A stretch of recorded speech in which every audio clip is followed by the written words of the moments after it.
sun was unusually tough for a 4-year-old. Usually at that age, the meat just melts in your mouth. I woke up to my husband's body, stabbed and slashed, and the bed was soaked with blood.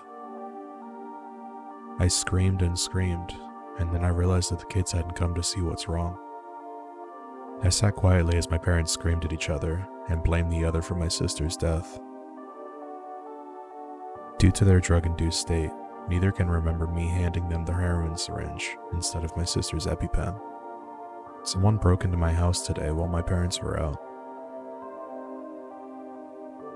I tried shaking the chains as hard as I could to get their attention, but the basement walls were too thick. I woke up after having a dream where I was lying naked on the floor and unable to move after these 8 teenage boys violated my body until I died.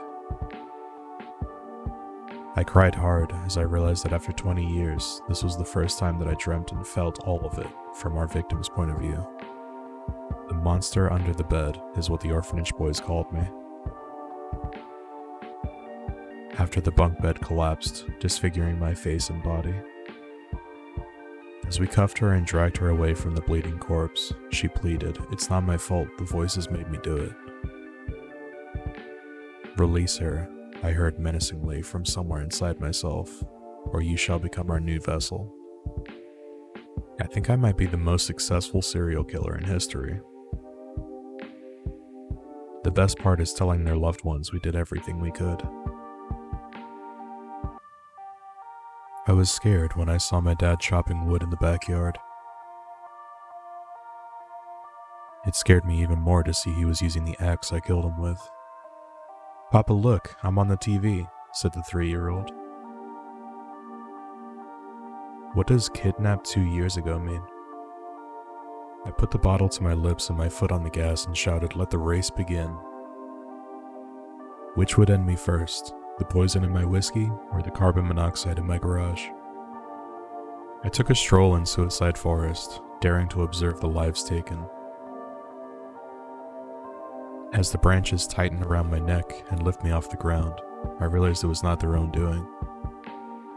Millions of school children worldwide suddenly collapsed, their brains and blood leaking from their ears, nose, and mouth. The world once marveled at the genius of microchips implanted at birth, but now they mourned as massive solar flares wreaked havoc on Earth's electronics. Miraculously, I'm the last member of the rainforest expedition that hasn't committed suicide. Tell my wife and kids I love them. We never should have seen what was inside that temple. Going through my parents' attic today, I found a long-lost photo album of me and my childhood best friend. The imaginary one I was hospitalized with psychosis for talking about too much. I wiped the sweat from my forehead and held myself steady as the school drug dog approached my locker. They're trained to find drugs, not body parts, I assured myself. I hung up the phone after calling my dad to tell him that I loved him. "You used your time better than the others," the shooter said as he raised his gun to my head. I kept hearing a strange giggle from the TV, regardless of what channel or volume it was on. I never thought to check behind the TV. Crazy old man pleaded for me not to enter the tunnel, warning it'll take years off my life.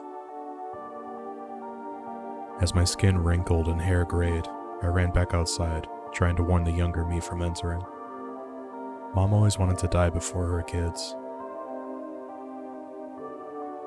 As the doctor read my diagnosis, I realized I would have to grant her wish myself. After a month dealing with sleep paralysis, I got used to seeing hallucinations. But I noticed just now that my cat is staring at the man with the hat too. When I graduated from my old elementary school, I thought it would be the last time I had ever walked through those doors. Sometimes I really hate being a paramedic. Over 1 in 10 marriages end in divorce, but my parents have stayed together through everything. I tried to free my mom once, but Dad found out and locked me in the basement too. The 4th of July has always been my favorite time of year. It's the only time of the year I can mindlessly kill without having to worry about the gunshot sound. It never bothered me that my family ate roadkill. That was until my little sister's ball rolled into the middle of the road. My mom says there's a demon locked away in the cabinet that'll rip our family apart. But when she unlocked it, it was only a pill bottle.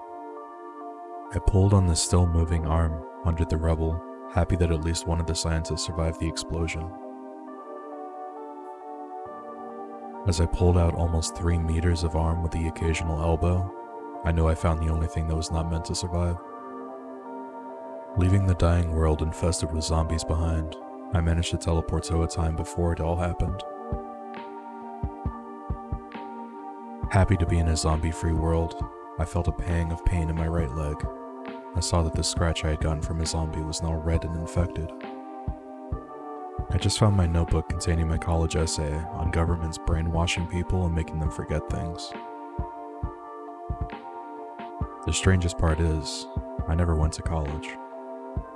Counting sheep is a good way to fall asleep. Counting the number of floorboard creaks is a great way to stay awake.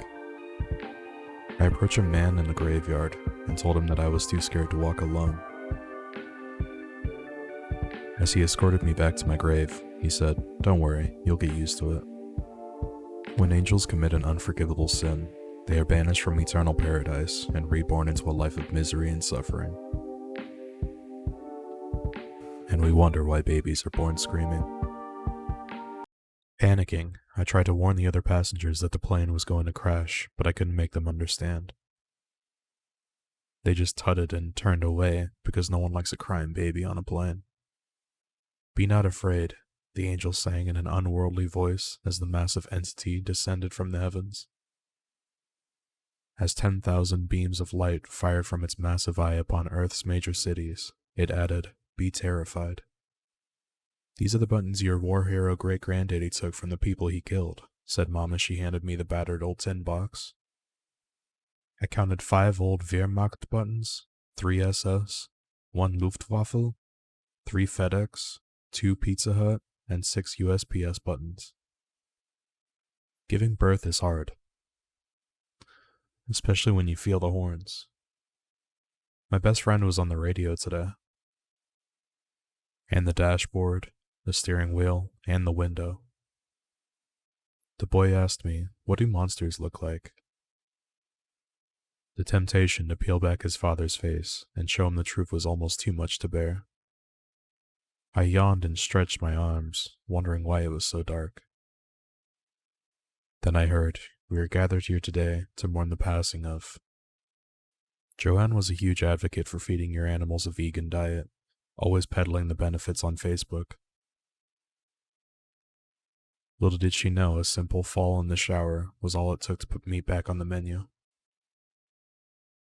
I promised my wife to keep the last bullet for her when she was bitten by a zombie. I just realized it's been 9 months, and I should have kept another one for what's eating its way out of her body now.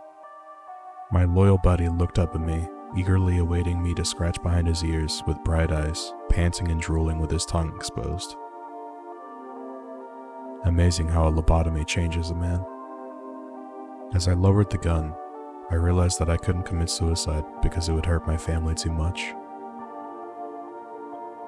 Instead, I decided to show mercy and loaded my gun with a few more bullets. I looked out from the second floor at the bloody mess outside on the street and realized that my parents had been lying to me. They told me that babies are bouncing bundles of joy, but my brother barely bounced at all. As the clerk handed me my developed prints, he shyly asked if I did horror photography for a living or if it was just a hobby. I couldn't answer as I frantically ripped open the pack to see the photos I took alone in my grandmother's empty house. I'm not scared that I've been seeing missing posters of myself. It's the fact that the news is now saying that my body has been found. I have to confess that I never truly loved my children. They were an accident and I blame them for ruining my life. Yet they still crave my approval and keep praying to me. My teacher in the bomb disposal unit always told me that I should never stress about defusing a bomb because it's either I'm right or it's not my problem anymore. As I lay crippled and disfigured in the ICU, I realized there was a third and far worse option.